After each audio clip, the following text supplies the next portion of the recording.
Heyo, it's Klye here.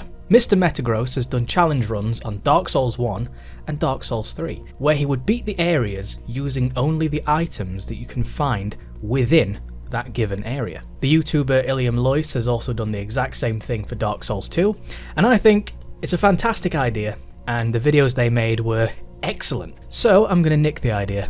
I did ask MrMetagross before I stole it though, so that means it's okay. But I'll be doing this challenge on Demon Souls for the PS3. The only version I currently have access to is the Japanese version, so this will be very interesting indeed. Let's quickly establish the rules, shall we? I can only use the weapons and items that I find within the area. Once I enter a new area, I must strip all of my items and find new weapons and gear. Now this may be a challenge run, but I really love glitches and exploits.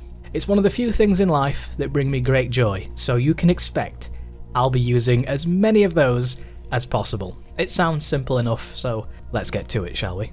First, I need to make my Slayer of Demons. Now I like to think of myself as a bit of an artiste when it comes to character creation, so I tend to spend a little bit more time in the menus than I do in the actual game. But the results speak for themselves, I feel. I decided to play the tutorial, but I kind of forgot that the tutorial boss is actually in a separate area. So whilst it was all well and good me using the weapon here, I had to strip off and then fight Vanguard with just my fists. If you beat this dude here, then the game awards you with a special cutscene where you get fisted by the bad dragon, and you can also get some early upgrade materials. It's quite a simple fight, but unfortunately, I'm a little bit too unskilled to pull this off. But enough about my inadequacies, it's time to start the game proper. In 1-1, Boletarian Palace.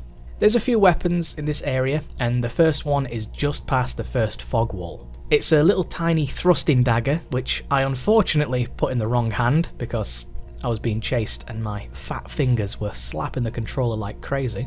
You can still use the weapon in your offhand, but I'm a donkey, and I don't really feel comfortable unless it's in the right hand. I also forgot I could two-hand the weapon, so this is starting off really well. Thankfully, you're invincible during critical attacks, otherwise this little dreg dude here would have took my head clean off. I baited the ball man and got myself a new sword. Unfortunately, I don't have the stats to wield it, even two-handed. I'm sure that won't be a theme or anything. I made my way up to the blue-eyed knight, and this fella has been playing far too much PvP because he was healing constantly. I have never seen this guy heal so much, and that's probably why my brain turned off and I just walked straight into him and died. It has nothing to do with lack of skill. The cheeky little turd even healed after he killed me. Prick. I quickly ran back and ended up tripping over the stairs. This run is starting off really well. I definitely killed the knight and made my way down to the shortcut. Unfortunately, I forgot about the explosive barrels. You know, watching this back, I sometimes wonder if my brain exists. I'm starting to doubt it. I broke the chains, opened the shortcut, and then got the best ring in the game. The Cling Ring. This ring increases your health in soul form, which is the form you'll play in for 99% of the game. So it's absolutely crucial in a normal playthrough. But this is the only level where I'll be able to use it. So sad. Speaking of my non-existent brain, I picked up Stockpile Thomas's wife's set, and I can't wear it. Demon Souls has gender-specific armour, and I'm playing as a male character. I jumped the wall and I picked up the Thief's Ring. This is an excellent ring that reduces enemy aggro range. I bombed the dregs and I saved Ostrava, and for this he gave me a telescope. Yeah, thanks mate. So I left him to die and I went to get one of my favourite weapons, the Scimitar. This weapon is excellent because it's a curved sword. Curved sword! But mostly because it has bleed, and unlike the other games, bleed in Demon Souls actually makes the enemies bleed, and they lose health over time. It doesn't just take a chunk of their health away. I think I prefer the way that Demon Souls does it, because it kind of makes more sense. I don't know, what do you prefer? Do you prefer the bleed, or the health chunk? I squashed a load of men with my balls and then made it to the Dragon Bridge. Normally I run the whole bridge in one go and it's very sleek and very impressive, but not this time. Next time around I took it a little bit slower and I got the dragon to clear some of the bridge for me. I almost got trapped again, but some divine intervention allowed me to escape. Sometimes my luck is the only thing that carries me through games. I opened the boss door and made my way down to fight the first real boss in the game, the Phalanx. This lady is weak to fire, so all of the fire bombs and turpentines that I picked up in the area are incredibly useful. Don't get too cocky though, because the little shieldy blobs can stack their attacks and combo you to death. I suppose it's a good time to mention that healing in Demon Souls uses consumables, and they don't refill after resting or death, so I've got to be careful not to waste too many of them. Thankfully this fight went well, and my flaming skimmy was powerful enough to kill the Phalanx with very minimal effort. I headed back to the Nexus and stripped off all of my gear and gave it to Stockpile Thomas, who is undoubtedly the best character in all of Demon Souls. I then ran off to chat with the Monumental, who opens the rest of the worlds. But before I go off and explore any other stages, I'm going to duplicate the Phalanx's boss soul. You can actually duplicate any item in the game with this method, and it's very simple to do. This trick is quite famous, or infamous, so I'm sure you already know, but for those who don't, here we go. You'll need a few souls on hand, and you'll need the Nexial binding in your quick slot. You also need the item you want to duplicate in your inventory. Once you have that, you head on over to Blacksmith Baldwin and you go to the buy menu and select one of the items. Press X on the item and it'll open the box to ask you how many you want to buy. At this point you walk away from Baldwin and the box will disappear. You then press square to open your Nexial binding menu. The text will appear at the bottom of the screen, and at this point you press the start button. The text will then disappear. You now make your way to Stockpile Thomas and you deposit whatever item you want to duplicate into his inventory. I place the Phalanx's soul. Once you confirm this, you mash the circle button to back out of the menu, and if you've done everything correct, you'll have loads of boss souls. But like I say, you can do this for anything, so if you want more arrows or more weapons or infinite consumables, then you can just dupe them to your heart's content. The Phalanx's soul doesn't really give too many souls, however, so whilst I do love a glitch, I didn't end up pumping too many levels. Just some extra strength and dex so I could actually wield the weapons I find within the world, and a bit of health, some stamina, and some luck. I was hoping that leveling up my luck stat would make the enemies drop things more frequently. Spoilers, it didn't really do much. I probably should have kept leveling my health though, because from this point on I'll no longer have my cling ring, and if I'm ever in soul form, I'll always be at half health. I headed on back to Boletaria and took on 1-2. This area is basically just a straight path to the boss, but whilst I was avoiding these blobs here, I could hear the faint cries of a prince in the distance. Honestly, I'm shocked he made it this far, so I kind of felt obliged to save him. There's a couple of weapons in this area, but only one of them is usable. I just need to wait for the dragon to swoop down and I can grab it. It's the winged spear. Another weapon in this area is a wooden catalyst, but these are just for casting spells, and in this playthrough I won't be using any magic because you don't actually find magic spells in the world. You buy them from teachers at the Nexus. So for this playthrough, the catalyst is basically just a stick. I saved Ostrava and he gave me some grass. This is the best grass in the game, mind you, so it was actually well worth saving him. I went to get the last weapon in the area, and it's the longbow. Unfortunately, I didn't level my dex high enough to wield it because I'm a big dumb head. I made my way past the dragon and took on the blue-eyed knights with my spear. Thankfully, I was in human form here, because otherwise I would have quite likely died with all the hits I was taking. You don't want to die in human form though, because in Demon Souls, that would be a very bad idea. Dying in human form makes the enemies stronger, so it's wise to play in soul form. Although as I mentioned, that would reduce my health to 50%, so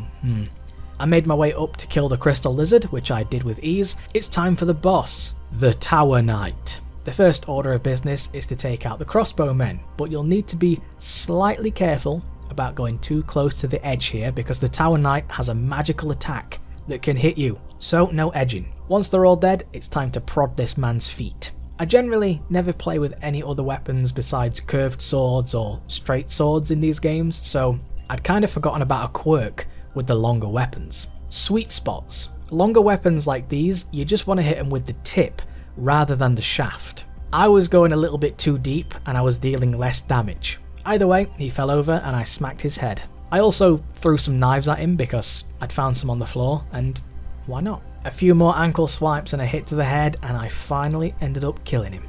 Very nice. For some reason, I decided to go off and pick up the item on this dude's body who fell off the top here. Not really too sure why I did that, considering I'd need to drop it immediately after leaving this area.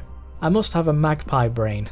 Anything shiny and I just have to see what it is. The rest of Boletaria is locked off for now until we kill an archdemon. So it's time to strip off and head to a new stage. I decided to go for Latria next. Unfortunately, there are no healing items in this area and the weapons are fairly deep into the level and hidden behind a locked door. So I had to Metal Gear my way around and fist the octopus men. These dudes are super scary because they can freeze you in place and they can attack you from miles away. Their AI is also bonkers because they'll often just do random attacks for no reason. It's very spooky. I did find the wizard set and a wooden catalyst, which I tried to use as a blunt weapon, but it did less damage than my fists.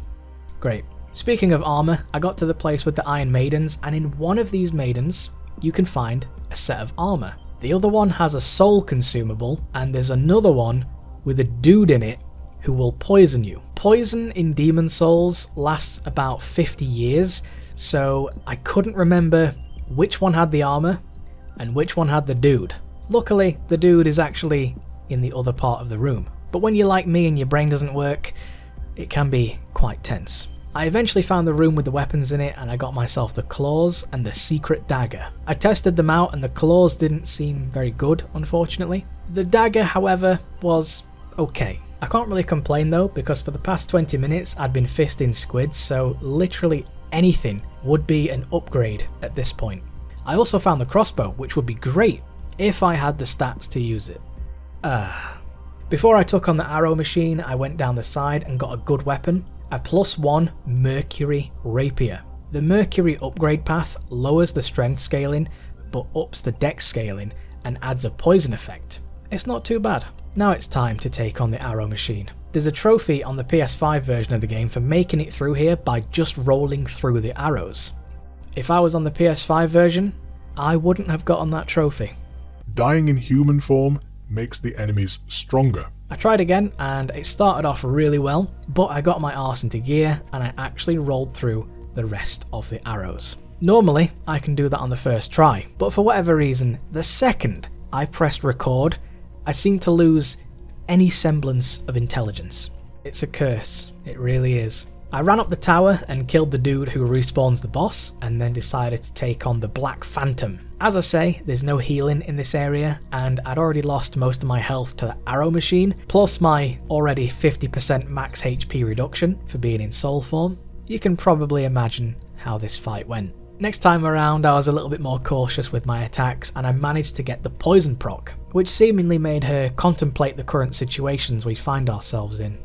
After a small ponder, she decided that yes, violence was indeed the answer, and I ended up killing her. I then made a very stupid decision. Yep, that's right, another one. I decided to pop a Stone of Ephemeral Eyes. This makes you human and gives you full HP. As I mentioned, there's no healing in this area, so that doesn't sound too stupid right now, but I'd already died in human form, so the will tendency has dropped. Thankfully, the next boss is quite easy, so it shouldn't be an issue, I'm sure. The Fool's Idol. I love the fact that she carries a baguette. She clones herself and puts traps on the floor, and you can tell which one is the real one, because the real one fires Soul Ray, which is quite a large projectile. It's actually a very simple boss fight, unless you run into her traps. Constantly. And eventually get yourself killed. In human form. Lowering the will tendency. And making the enemies harder. Genuinely, I think there's something wrong with me. Anyway, I made it back, and on the second attempt I was slightly more cautious, and I got very lucky with her spawns, as she ended up basically spawning right on top of me quite a few times. I still stood on loads of traps. I even stood on a trap, went to attack the boss, and rolled directly back into that same trap. As I say, brainless. Either way, I killed her and then got taken to the next area. The next boss is horrendous, and I absolutely dread fighting these guys every single time I play Demon Souls. But before I start ranting and raving, I need to arm myself, and thankfully, there's a few weapons to be found around here. The first weapon is the Flamberge. This is a great sword that has a bleed effect, but seems to do piss all damage. The gargoyles can also make me bleed as well, so instead of me just standing here and bleeding out, I decided that maybe it would be best to go out on my own terms. The AI in this game is quite humorous at times, so it almost helps ease the pain. Almost. I made my way down to Yurt, and normally I'd kill him here and take his armour, but it's far too heavy at my current level, so I didn't pick it up. Although, looking back, I probably could have just worn the helmet or something. But then again, you wouldn't get to see my gorgeous face, so swings and roundabouts. Mercifully, there's a couple of healing grasses down here. The only 2 in the entire area. In another bad move that rivals the previously bad move, I went human again. All of that to take on a black phantom that didn't even attack. I dropped the Brain of Mensis, and on the way down I almost instantly died to a combo. So maybe being human here wasn't too bad. I mean, yeah, it's a very bad idea, but in this case, it might have saved me. Although I suppose I could have just run back. I used one of the grasses and I made my way down to pick through the brain. Inside the brain hole, I found the epee and the mask. Unfortunately, I didn't have the magic stat to wield the epee, and the gold mask you find in here is female only. I think I'm gonna go and kill my... Now it's time to fight my favourite boss, the Maneaters. Christ, these guys are weird. It was really slow going at the start because the Maneaters are very glitchy and almost completely unpredictable. They're always flying around and landing and then standing still for no reason. They're incredibly strange creatures. And I'm doing hardly any damage. I also got hit by one of their tracking moves and I died pretty quickly. This is going to be hard. Even harder because I've been constantly lowering the world tendency. Take 2, and again it was slow going and I actually lost track of him when he was in the sky. Unfortunately, their charge attack has a really weird hitbox, so you want to get in close to attack, but then they charge away and hit you at the same time. Yeah, it's really harsh. I got caught in a combo and I went down to 4 HP. I contemplated going human here, or maybe popping my heal, but it was so early on in the fight that it wasn't really worth it. I just decided to run in and smack him and see what happens, and I ended up chopping the tail off, but then he did a charge attack, and it caught me on the edge of it. I went to see about getting a different weapon, just to see how it would fare, and the only other weapon in this area is the rune sword and shield, but I don't have the magic stat to wield it. So I may have duped a few souls and got enough magic to try out the weapon. I went back to the Maneaters and the rune sword damage is pretty much the same, unfortunately, so I gave it a good go, but eventually the second Maneater came in and I just got swarmed. My non-existent patience was destroyed at this point, so I decided I'm going to break away from Latria for a while and I'll just come back when I've got more stats and when it's the only other option. Did I mention that I don't like the Maneaters? I gave my stuff to Tom so I could reclaim it in a bit, and then I moved on down to 2-1 Stonefang Tunnel. After that shit show, I needed to do some glitches just to make me feel better about myself. I got myself the axe and I decided that actually I'm gonna go and get the Great Club instead, just for a little bit of variety since I never use this weapon, so you know what, why not give it a go. After that I ran back to the top of the stairs, and up here it's time to get out of bounds and skip straight to the boss. If you come to the top of the stairs here, which is basically right at the start of the level, you can roll off the edge and just get outside of the map. The ground here is mostly solid, but if you go too far to the left, you'll fall through the floor. So you want to try and stick to the wall and go around the corner. Face diagonally inwards and then walk forwards. You'll then fall through the floor and sometimes you'll land on top of the tunnel, but this time I just fell straight through the floor. If this happens, you just press start and quit the game. I think I was a little bit too slow because when I reloaded, I was mid-fall. It didn't seem to make a difference though, because when I respawned, I was behind the boss anyway. I've never done the glitch this way before, but like I say, when you press record, I can guarantee things will never go how I envision them. If you do land on the top of the tunnel, just walk to the edge and then jump off, and when you respawn, you'll be behind the boss. I guess I must have just hit the trigger either way. This is basically a free win, and the club is doing excellent damage. Always feels nice to do a glitch. For reasons unbeknownst to me, I decided to go to 5-1 next, the Valley of Defilement. I cannot for the life of me recall why I came here next, but here we are. I got one of the weapons, the Morning Star, and then unfortunately I got poisoned. This is a death sentence. I contemplated using the Nexial Binding because it would then transport me back to the Nexus and I would be healed. However, you don't find the Nexial Binding in the stage. You get that in the Nexus. So I didn't use it. So I quickly rolled down and fell right into the pit of despair. And guess what? I died in human form.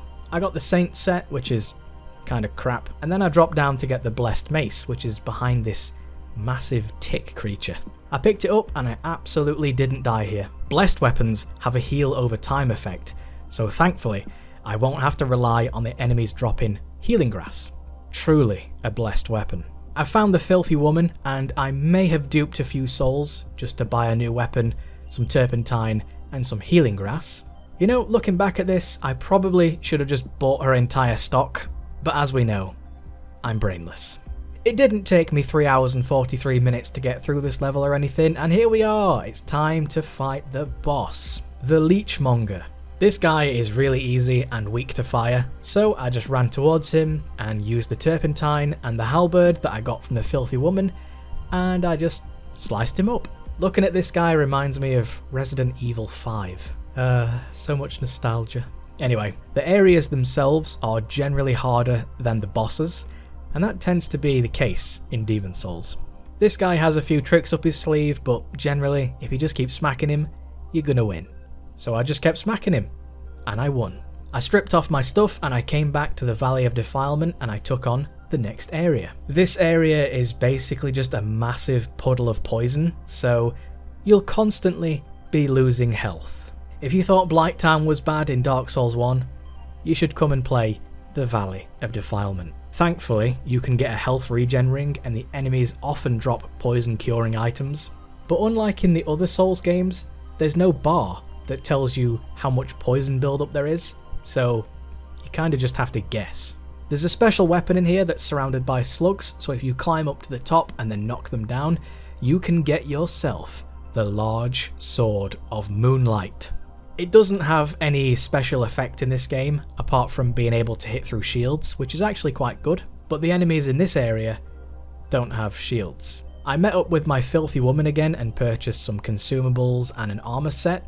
Unfortunately, my endurance isn't high enough to wear the full armor, which is kind of upsetting because I thought I looked quite good in this. I opened the shortcut, just in case, because this is me we're talking about and literally anything can happen, and then I ran back to the boss. Fun fact, this boss was actually named after me, the Dirty Colossus.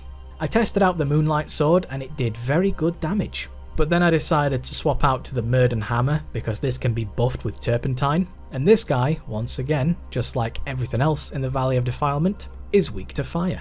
Sadly, the buffs in Demon Souls don't last very long, so it quickly ran out, and then I swapped back to the Moonlight Sword and killed this disgusting creature. I stripped off again and decided to fight the next boss in the area, and this boss is an archdemon, Maiden Astraea. Sadly, there's nothing in this area, so I'm going to have to fight this boss naked, no consumables, and with my fists. Well, I say I'm going to fight Maiden Astraea, I'm actually going to fight her companion, Garl Vinland. And if you guessed that it didn't go very well, you'd be absolutely correct. It is possible to parry Garl, but I could only make 2 mistakes, or I'd be squashed. As I say, there's no healing grass in this area, so I can't just back off and heal. I need to play this essentially perfect, which is something I am far from. Honestly, this took me about an hour and a half to get the timing down, and it was very tricky to get Garl into the parry loop, because once he runs off to Astraea, then it becomes almost impossible to kill him. Eventually, I did manage to block him off and get him into the loop, but he was still trying to get to Astraea, which threw off the timing. I also took damage quite early on, so at this point, if I made any other mistakes, I was done. Consistency and not making mistakes are some of my biggest weaknesses, so the lower Garl's health became, the more nervous I became. Any missed parry or strange AI would result in my death, and I would have to do it all over again. Fortunately, Umbasa was smiling upon me that day, and I managed to maintain composure just enough to take out Garl Vinland just by fisting him. I then impersonated him and told Maiden Astraea that I'd found a new maiden, and she was so heartbroken that she faded into the ether. After that fiasco, I needed some more cheese, so I decided to take on 4-1, the Shrine of Storms. I easily got past all of the skeletons with no problems, and then I picked up the KlyeKlye. At least that's how I'm choosing to pronounce that anyway. But the real prize is behind this red-eyed skeleton. It's the Crescent Falchion +1. This thing is amazing for magic builds because it regenerates your MP, it scales excellently with magic, and it has the bleed effect. It's also a curved sword. It's just a shame that I'm not actually using magic. But what I am going to use is this excellent shield hidden behind another red-eyed skeleton. The Adjudicator's shield. This shield is so good that they brought it back in Elden Ring. If you wield this, it regenerates your health, which is absolutely top tier. I quickly made my way down to save Grave Robber Blige because if you save him here, he moves to the next area and that will be very crucial. And now it's time for a little bit of cheese. What we're going to do is we're going to climb up the top of the stairs and then roll off the edge, which I did first try. You roll off the edge of the stairs here and you hit the top of the castle wall and there you go. You've skipped the whole area. And we can now run straight to the boss. The Adjudicator. This guy is super easy because he only has one attack if you're in melee range. You just have to attack the self-inflicted gash on his left and he'll expose his bird to you. You know, now I think about it, it's actually very similar to the Tower Knight. Although with this guy, you just strafe to the left when his attack begins and he'll miss you every single time. If you fight him from range, he can use his Lickitung attack, but don't bother with that. Just slash his gash. I stripped off and I stuck with the Shrine of Storms, but somehow I can't find the footage of me purchasing stuff from Blige. But he is here, look, he's on the right here. And I now have a bow, a falchion, and some healing grass that I purchased from him. For some reason, I bought 999 arrows and barely any grass. I really do have problems. I made my way down to the boss, the Old Hero. This guy is blind, so he can't see you, obviously. However, he can hear you, and if you attack him, he has laser focus. I tried to be a little bit different and take him on with just the bow, but it didn't really go very well. It only took me about 4 hours to get back to the boss because there's no shortcut for this, but we're here now, and I decided just to use the tried and true tactic to take him out. What you want to do is you want to bait the jump attack, because this attack leaves him open, and generally speaking he'll go for his AoE explosive move, which then allows you to get some distance, which allows for another jump attack. When he does his jump attack, you roll forward through it and try and smack his ankles. For the sake of variety, and just because I'd bought so many arrows, I decided to sprinkle in some arrow usage as well. And it also maintains his aggro as well, because if you stop attacking him for a while, he'll stop attacking you. He's actually quite an easy boss if you use this method, and he's even easier if you have the Thief's Ring and you use magic. Either way, I finished him off with an arrow, just for a bit of flourish, and to say that I actually killed the Old Hero with a bow. I stripped off and went to fight the next Archdemon, the Storm King. At the back of this arena you can find the Storm Ruler, a weapon that is made to fight the Storm King. I also used this sword to slice off a little bit more cheese, and I hid inside the broken building. In this broken building you're practically invincible because your attacks can go through the wall, and the flying manta rays attacks, they can't. After you've killed a few of the king's children, he'll come down and fight, and at this point all you need to do is sit back and spam attacks. It's quite literally as easy as that. Once again, I became Magpie Klye and I went and picked up the enemy drops, even though it's completely useless. Now it's time to go and finish off Stonefang Tunnel. And the reason for that isn't just because I'm putting off fighting the Maneaters or anything. Absolutely not. I ran through the tunnels and picked up the club, but as we know, the club isn't the best place to find a lover, so I decided to go with the axe instead. Plus I'd used the great club before instead of the axe, so I thought it'd be nice to swap it around this time and use the axe instead of the club. You see, I'm just that creative. I dropped down to the filthy man and purchased loads of healing grass because the next boss is another one I have quite a lot of trouble with. This guy doesn't give grass that's amazing though, so I'm gonna have to use quite a lot. I also picked up a shield, but I didn't end up using it. I went down the big shaft and now it's time to fight the next boss, the Flame Lurker.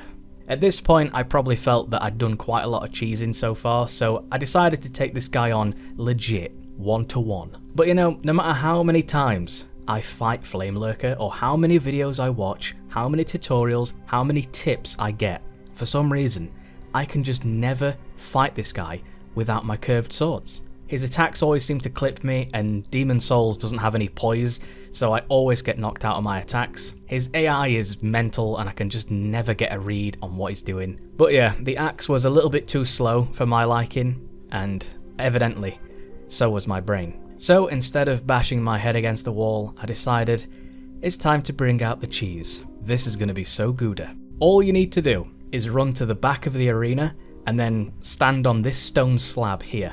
The Flame Lurker will then get stuck, and all you need to do is attack after he does his AoE slam. This effect can linger though, so you can still take damage, which clearly I frequently do. So it's a good job I bought all of that grass from the filthy man. The normal attack from this axe was a little bit too slow, so I had to use the rolling attack, and thankfully it was doing very good damage. It didn't take me very long to kill him this way, but then again, if it did take me long to kill him this way, I think there'd be even more problems. Next up we have the Archdemon of Stonefang, and it's the Bad Dragon. This is a gimmick boss that is infamous for being very poo. You just need to watch his eyes, and when he's not looking at you, you run off and you break the debris. I may have forgotten about the weapon at the back of the arena, so I just ended up using my fists here. Which I suppose is kind of fair, considering the Dragon God also uses his fists, so we're doing a lot of fisting. Mercifully, there's some healing grass next to the first ballista, so I could make a couple of mistakes.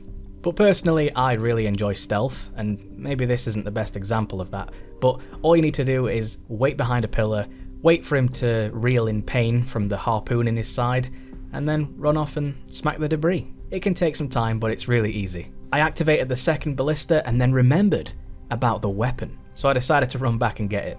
The Dragon Bone Smasher. I haven't used this weapon for a few years, so I kind of had to practice with it a little bit just to learn the moves, because I could probably die in one shot here, so I needed to be sure I was using the correct move. Ultimately, I decided on the rolling attack. Oh, fucking chinned him. I then went straight back to the Nexus with no deviation to pick up useless items. Oh, here she comes. It's the Maneaters. I collected my rune sword and shield from Tom and I went to go and fight them once again. And it went exceptionally well, as you're probably expecting. About 33 minutes in, I was doing well on one of these attempts, but then he just randomly changed direction with one of his charge attacks and killed me. Or did he? After a slight amount of panic, I just rushed into the Maneater and killed him. But that's not all, because there's another Maneater to contend with. There is some healing grass at the back of the arena, so I quickly ran over there and grabbed it and readied myself for the next round of pain. This guy's AI was all over the place and I couldn't get a read on anything he was doing, and I eventually ran out of healing grass. I started to get the shakes and I'm fairly sure that I stopped breathing. One wrong move and I'd have to do all of this again with no healing grass. Unfortunately, I'm just not good enough to take no hits and he took me out. Or did he? Once again, Umbasa is smiling upon me and I survived with a sliver of health. I wonder if pumping stats into luck really did do something. I don't know if anyone has an explanation for this, but for some reason, this attack missed me. I think I am actually starting to believe in Umbasa. I've slowed it down here and watched it several times, and the dude actually pushes me, but I don't take any damage. I'm not one to look a gift horse in the mouth, however, so I just ran towards him and killed him. I may have then just stood there in shock for the next 20 minutes. Now, interestingly enough, there is actually a weapon in this area. However, it's behind the archstone, so technically it's in the Maneaters area. So I didn't count this as a weapon for the next boss, because you'd have to travel past a certain threshold, and I wasn't too sure. So ultimately I decided that the next boss will be taken on with just my fists. I mean, that is actually if I can get up the stairs. Given the fact that the stairs is guarded by little man centipedes and 2 black phantom mind flayers. However, there is a little trick we can use here.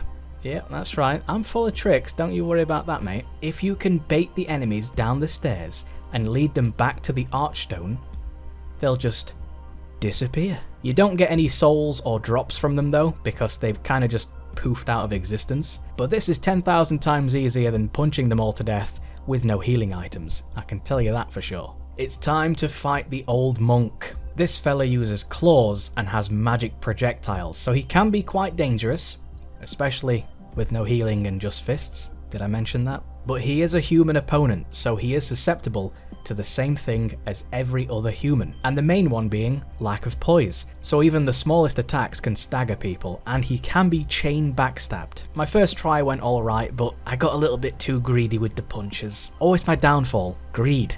Far too greedy.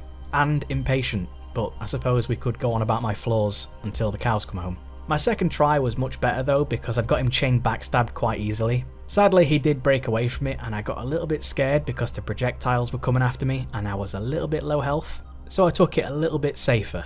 Although clearly not that much safer. I'm still susceptible to my infinite greed and lack of patience, so I did take a hit, but thankfully he didn't keep attacking and I managed to back up, regain my composure and fisted him to death. And that is every archdemon down. So it's time to move on to the final area, Boletaria. This area has loads of weapons to choose from because of the Dregling Merchant. This guy has been picking the bodies clean and there is so much stuff to buy. I purchased every single one of his weapons and tried them all out, and eventually I decided on the Crescent Axe because I've never used this before. It turns out this thing can pancake people very easily. I also found the Great Sword on the floor and gave that a try. This thing can also pancake people. Wow, there's some really good weapons in here. I killed the fat official and oh, look who it is. It's Ostrava. So I saved him one last time and then made my way to the boss.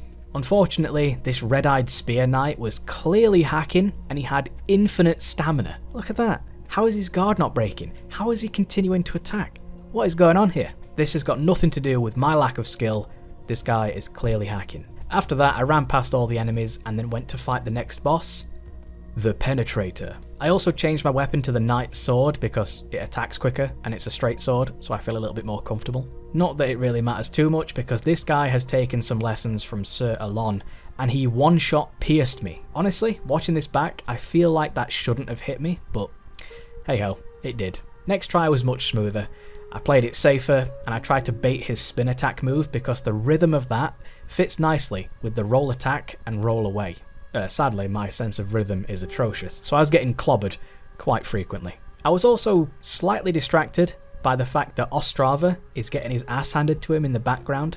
Thankfully, I was able to maintain my composure long enough to take out the Penetrator. Strangely, I have no footage of this, but I chain backstabbed one of the Black Phantoms here and took the Penetrator's sword. Once I'd got that sword, I kept killing the guys at the dragon and then killing myself so that I could farm up a load of healing grass to take on the next boss. Ah well, it's okay. This isn't the weapon I'm going to use to fight the final boss anyway, so I guess it doesn't really matter too much. It does a little bit.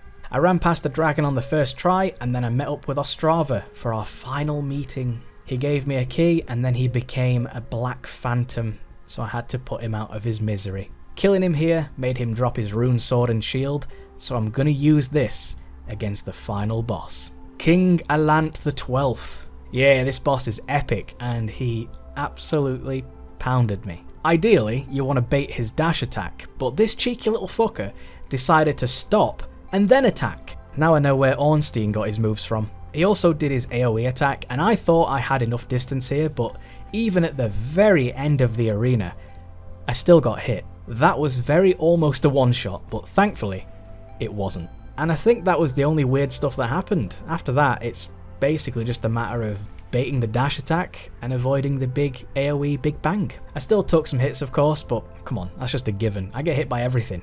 Even crystal lizards hit me. I killed the king, and then I made my way back to the Nexus to face the final boss. The maiden in black pulled me down a hole, and then we entered the old one to face King Alant's true form. There's nothing in this area, so once again, we're gonna have to use our fists. It took a very long time, and shamefully, I even got hit by him. But you know, clearly, I'm just sticking to tradition. King Alant succumbs to my fist, and Klye shows his face once more by picking up Soulbrant. I let the maiden in black lull the old one back to slumber and answered the question, can you beat demon souls by only using the items you find within the area? Yes. Yes, you can. Thank you very much for watching. I know this is quite a lengthy video, and if you've watched all the way to the end, then you have a heart of gold. I apologise if my voice was a bit low or scratchy throughout this. I've had trouble with my throat for the past few years, but it's alright, you don't have to worry about me. Please do leave a like if you like, and subscribe if you want to be notified of one video every 3 years. Hopefully, I'll see you again at some point for another challenge run. I really like these things, even if they are quite a little bit painful at times. Both the gameplay and the commentary. Anyway, cheers for watching, and as always, take care. So it's a good job I bought all that filthy man. Filthy man.